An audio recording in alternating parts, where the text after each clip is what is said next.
Technology is the study of technique. And so when you create for yourself a capacity, a skill with this technology, you will have new techniques, new powers.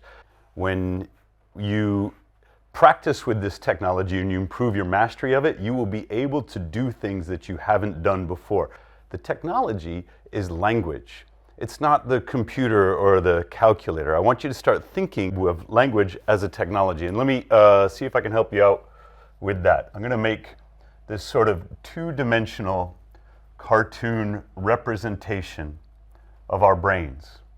And in our brains, of course, we have thoughts.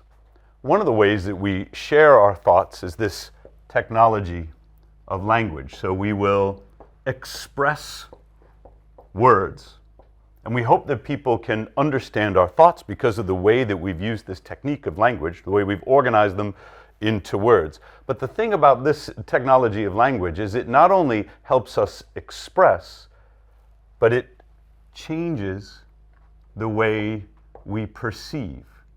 We might think of language as a way of expressing our thoughts, but the language itself changes our thoughts. Okay, I'm letting this sink in for a second. Language is a technology it is a technique for improving our thinking.